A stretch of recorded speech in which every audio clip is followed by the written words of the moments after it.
एक सवाल है, एक ऐसी चीज जो बनी थी पायलट्स के कॉकपिट के लिए, मतलब एक टूल, और वो चीज पूरी दुनिया में स्टेटस सिंबल बन गई। ये है 70 साल की कहानी, नए आइडियाज, फिल्मों और हुए एकदम धीरे धीरे बदलाव की। यह है रोलेक्स जीएमटी मास्टर 2 का 70 साल का सफर। हमारी कहानी किसी ज्वेलरी स्टोर से नहीं, आसमान से शुरू होती है। साल था 1950 और ये था जेट एज, मतलब दिल्ली से लंदन बिना रुके जाने के लिए लोग सपने देखते थे। पर इस नए दौर ने पायलट्स के लिए एक नई प्रॉब्लम भी खड़ी कर दी। सोचो, पायलट एक ही फ्लाइट में कई टाइम जोन क्रॉस कर रहे थे। उन्हें लोकल टाइम भी देखना था और एक स्टैंडर्ड रेफरेंस टाइम भी, जिससे सारी फ्लाइट्स कोऑर्डिनेट हो सके। इसका नाम था जीएमटी, ग्रीनविच मीन टाइम। तो उस टाइम की सबसे बड़ी एयरलाइन पैन एम सीधा रोलेक्स के पास गई एक रिक्वेस्ट लेकर, और 1955 में ही रोलेक्स ने जवाब दिया जीएमटी मास्टर के साथ। क्या था रोलेक्स का सोल्यूशन? एकदम जीनियस और उतना ही सिंपल।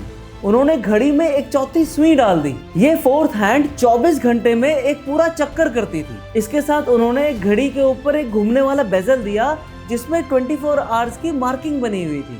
तो पायलट एक झलक में लोकल टाइम एंड जीएमटी दोनों देख सकता था। जैसे कि हमेशा होता है, पहली कोशिश पूरी परफेक्ट नहीं थी। इसका जो बेजल था वो बेकलाइट से बना था और वो बहुत नाजुक था और उसमें क्रैक्स पड़ जाते थे। तो 1959 में रोलेक्स ने एक स्ट्रॉन्गर एलिमेंट यूज करना शुरू करा जिसका नाम था एनोडाइज्ड एल्यूमिनियम। ये नया बेजल अगले 50 साल तक घड़ी की पहचान बनने वाला था। और फिर इस घड़ी की किस्मत बदली और इसकी एंट्री हुई हॉलीवुड। 1964 में जेम्स बॉन्ड की एक मूवी आती है गोल्ड फिंगर, जिसमें पायलट पूसी गलौर ने ये घड़ी पहनी हुई थी। बस उस एक सीन ने इस घड़ी को स्टाइल स्टेटमेंट बना दिया, a symbol of adventure and coolness. तो इस घड़ी को इस मूवी की वजह से पहला निकनेम भी मिला, जो था फैट लेडी। जीएमटी मास्टर को फैट लेडी इसलिए कहा गया क्योंकि उसका नई मूवमेंट के कारण केस थोड़ा थिक था। इसके बाद जो रेफरेंस आया 1675, वो अगले 20 साल तक बनता रहा।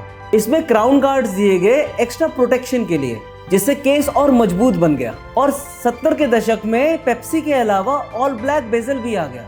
30 साल तक जीएमटी मास्टर का बेसिक काम सेम रहा और 1980s में रोलेक्स ने एक इतना बड़ा अपग्रेड किया कि इसे नया नाम देना पड़ा, और ये था जीएमटी मास्टर 2।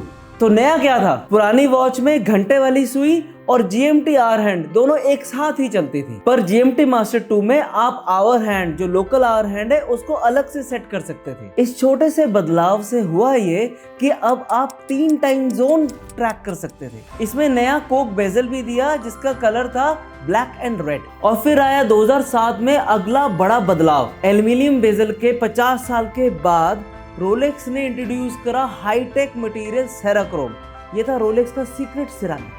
फायदा, ये ऑलमोस्ट स्क्रैच प्रूफ है और पुराने एल्यूमिनियम बेजल की तरह इसका कलर फेड भी नहीं होता है। इसके अलावा डायल को मैक्सी डायल बनाया गया जो पढ़ने में आसान था। ब्रेसलेट को भी मॉडर्न बनाया गया, मतलब पूरी घड़ी को नए जमाने के हिसाब से तैयार कर दिया गया। रोलेक्स कहता था कि 2 कलर का सिरेमिक बेजल बनाना इम्पॉसिबल है। फिर 2013 में उन्होंने खुद को गलत साबित कर दिया। ब्लू और ब्लैक कलर के बेजल की वॉच आई और जिसका नाम पड़ा बैटमैन। बट फैंस को पेप्सी मॉडल वापस चाहिए था स्टील के मॉडल में, और 2018 में रोलेक्स ने अपने फैंस की सुन ली। नई पेप्सी नए जुबली ब्रेसलेट के साथ लॉन्च की, जिसने पूरी मार्केट में तहलका मचा दिया। और जब आपको लगता है कि आप रोलेक्स को समझ गए हो, और वो आपको सरप्राइज कर देते हैं। और तब आई 2022 में स्प्राइट, जो ग्रीन एंड ब्लैक बेजल के साथ थी, और इसका क्राउन लेफ्ट हैंड साइड था, इसलिए इसको कहते थे लेफ्ट हैंडेड वॉच। तो इतने सालों बाद ये वॉच आखिर इतनी आइकॉनिक क्यों है?